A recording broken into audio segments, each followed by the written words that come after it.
Hello बच्चों, तो आज हम लोग मुख्य रूप से बायोलॉजी यानी कि जीव विज्ञान के 20 महत्वपूर्ण ऑब्जेक्टिव प्रश्नों का सॉल्यूशन करेंगे।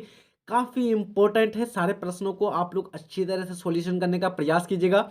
जो प्रश्न आपसे नहीं बनेगा बच्चों, कृपया करके आप लोगों को क्या करनी है कि उसको नोट डाउन कर लेना है या फिर आप लोग स्क्रीनशॉट भी खींच लेंगे। ठीक है, सारे इंपॉर्टेंट प्रश्न है, कुछ पूछे पूछे हुए भी प्रश्न है और 100% अनुमान है यही सब प्रश्न, इससे कोई भी बाहर प्रश्न आपका नहीं आने वाला है मैट्रिक परीक्षा में। ठीक है, तो आइए बात करते हैं पहला प्रश्न है, न्यूक्लियस शब्द किनके द्वारा दी गई। यानी कि जो न्यूक्लियस शब्द जो सबसे पहले प्रयोग किया गया था, यानी कि जिन्होंने दिया था इस शब्द को, तो उनका नाम क्या है, उस वैज्ञानिक का नाम बताना है। Robert brown, Robert Hooke, Pollard या फिर विचार्ड। तो ध्यान रखिएगा बच्चों, रॉबर्ट ब्राउन साहब ने न्यूक्लियस सबसे पहले जो न्यूक्लियस शब्द प्रयोग किया था, रॉबर्ट ब्राउन, उन्होंने उन्होंने यही ये शब्द दिया था। ठीक है, अगला प्रश्न है, ग्रहणी भाग है, यानी कि जो ग्रहणी है ये किसका भाग होता है, मुख्य गुहा का, आमाशय का, छोटी आंत का या फिर आपका बड़ी आंत का। तो ये आपका 2021 में ये प्रश्न पूछा हुआ है। ध्यान रखिएगा, जो ग्रहणी है बच्चों ये आपका छोटी आंत का यानी कि स्मॉल इंटेस्टाइन का पार्ट है, भाग है। अगला प्रश्न है, इनमें किसके उपयोग इनमें किसके उपयोग कोशिका द्वारा ऊर्जा उत्पादन के लिए किया जाता है। यानी कि इसमें जो है प्रमुख रूप से किसके द्वारा, कोशिका द्वारा जो ऊर्जा उत्पादन के लिए होता है, एमिनो अम्ल का, वसा अम्ल का या फिर ग्लूकोज या फिर सुक्रोज। तो प्रमुख रूप से बच्चों यहाँ पर ग्लूकोज जो होता है इसके द्वारा क्या किया जाता है, ऊर्जा उत्पादन के लिए इसका उपयोग होता है। ठीक है, अगला प्रश्न है, निम्नलिखित में कौन सा संवहन उत्तक है।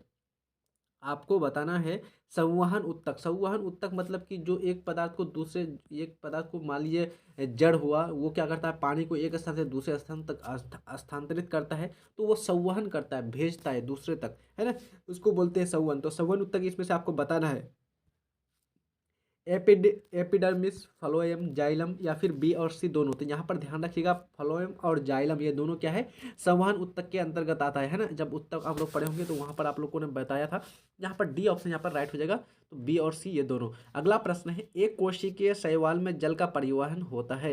यानी जब एक कोशिकीय जो शैवाल होते हैं बच्चों, उसमें जल का परिवहन किस प्रक्रिया द्वारा होती है, प्रासरण द्वारा, चालनी नलिकाओं द्वारा, विसरण द्वारा या फिर जाइलम द्वारा। तो यहाँ पर जो क्रिया होती है बच्चों परिवहन की, वो होता है विसरण। विसरण क्रिया द्वारा ही क्या होती है, शैवालों में जल का परिवहन होता है, एक स्थान, एक मतलब कि एक कोशिकीय शैवालों में।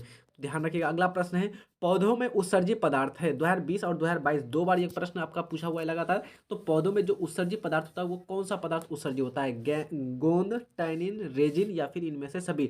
तो ध्यान रखिएगा, गोंद, टैनिन, रेजिन ये तीनों ही क्या है, आपका पौधों का उत्सर्जित पदार्थ है, बाहर निकालने वाले पदार्थ है। तो डी ऑप्शन यहाँ पर आपका राइट हो जाएगा।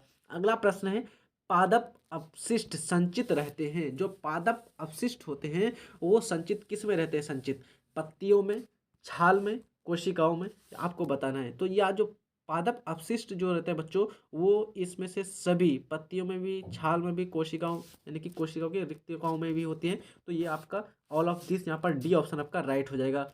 अगला प्रश्न है, मानव मस्तिष्क का औसत भार कितना है। 2021 का ये प्रश्न पूछा हुआ है, बहुत ही इंपॉर्टेंट है, ध्यान रखिएगा बच्चों। ये सिंपल प्रश्न है आपका, 1 kg, 2 kg, 1.4 kg या फिर इनमें से कोई नहीं। तो यहाँ पर जो मानव मस्तिष्क का जो औसतन भार होता है बच्चों, वो 1.4 kg होता है, यानी कि लगभग लगभग 1.5 kg के बराबर, यानी कि उससे थोड़ा सा कम रहता है, 1400 ग्राम।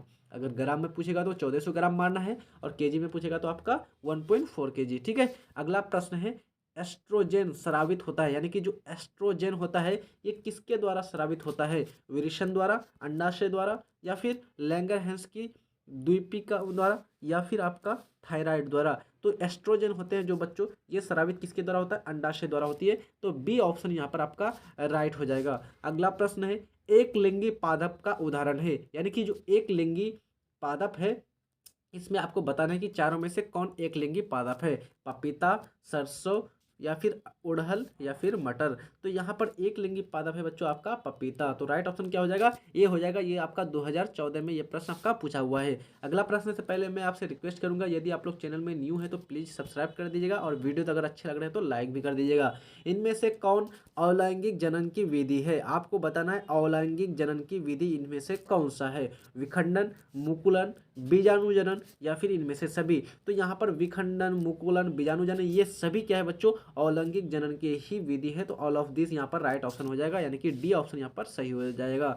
अगला प्रश्न है, मेंडलीफ ने अपने आनुवंशिकी प्रयोग के लिए किस पौधों को चयन किया था? किस पौधे को चुना था बच्चों आनुवंशिक प्रयोग करने के लिए? तो ये तो आप लोग को मालूम ही होगा बच्चों, बहुत ही सिंपल है। मौसे मेंडलीफ है ना, मेंडल साहब, और उसके बाद यहाँ पर मौसे मटर आ जाएगा। तो यहाँ पर सी ऑप्शन आपका सही हो जाएगा। अगला प्रश्न है, किस जीव की जीनी संरचना कहलाती है? यानी कि कोई भी अगर जीव होगा, किसी भी जीव की जो जीनी संरचना होती है वो क्या कहलाती है? क्या कहलाती है? फिनोटाइप, जीनोटाइप, आनुवंशिकी या फिर विभिन्नता। तो कोई भी जीव की जो जीनी संरचना बच्चों वो जीनोटाइप कहलाती है। क्या कहलाती है? जीनोटाइप। तो बी ऑप्शन यहाँ पर राइट हो जाएगा। अगला प्रश्न है, कौन सा लक्षण वंशानुगत नहीं है? यानी कि वंश के आधार पर एक पीढ़ी से दूसरी पीढ़ी में स्थानांतरण नहीं होता है। कौन सा आपका रोग, कौन सा लक्षण? आँख का रंग, चमड़ी का रंग, शरीर का आकार या फिर बाल की प्रकृति। तो बच्चों ध्यान रखिएगा, अगर मान लीजिए पिछले वाले पीढ़ी में आँख का रंग अगर अलग है तो अगले पीढ़ी में ट्रांसफ़र हो सकता है, चमड़े का रंग भी ट्रांसफ़र हो सकता है, शरीर का आकार भी ट्रांसफ़र हो सकता है, लेकिन बाल की जो प्रकृति है ये जो है इस पर यानी कि वंशानुगत ये लक्षण के अंतर्गत नहीं आता है। तो डी ऑप्शन आपका राइट हो जाएगा। 2019 में ये प्रश्न पूछा हुआ है। अगला प्रश्न है, निम्न में कौन बौने पौधे को दर्शाता है? आपको बताना है कि ये जो चार यहाँ पर दिया हुआ है इन चारों में से आपको चुनना है बौने पौधे को दर्शाता है कौन इसमें से। Capital T small T, T capital T, small T small double T, T T, यानी कि दोनों आपका कैपिटल लेटर में है। तो देखिए बच्चों, बौना बौना में क्या होता है, हाइट कम होगा, और हाइट कम होगा तो मतलब कि दोनों यहाँ पर स्मॉल टी में दर्शाएंगे, है ना। तो यहाँ पर आपका सी ऑप्शन राइट हो जाएगा। अगला प्रश्न है, पक्षी तथा तितली के पंख हैं, यानी कि जो पक्षी और जो तितली ये दोनों के जो पंख होते हैं किस प्रकार के हैं? समजात अंग है, असमजात अंग है, अवशोषी अंग है या फिर आपका नॉन ऑफ दीज। तो यहाँ पर ये जो पक्षी और तितली के जो आपका पंख है बच्चों वो समजात हैं। तो यहाँ पर ए ऑप्शन आपका राइट हो जाएगा। अगला प्रश्न है, वैसे पौधे जो पोषण के लिए सड़ी गली चीज़ों पर आश्रित रहते हैं वे क्या कहलाते हैं? यानी कि वैसे पौधे जो क्या होते हैं, पोषण के लिए, भोजन के लिए सड़ा पचा हुआ पदार्थों पर आश्रित रहता है, निर्भर रहता है, तो हम लोग उसको क्या कहेंगे? परजीवी, मृतजीवी, स्वपोषी या फिर आपका परपोषी। तो बच्चों यहाँ पर मरा हुआ पदार्थ, सड़ा गला पदार्थ पर वो निर्भर रहता है, तो इसलिए उसको कहते हैं मृत जीवी, मरे हुए जीवों पर निर्भर रहना। तो ये आपका 17 ही प्रश्न आपका इंपॉर्टेंट रूप से हम लोगों ने यहाँ पर देखे बच्चों। तो अगले सेशन में फिर हम लोग अगला देखेंगे, अगले पार्ट को।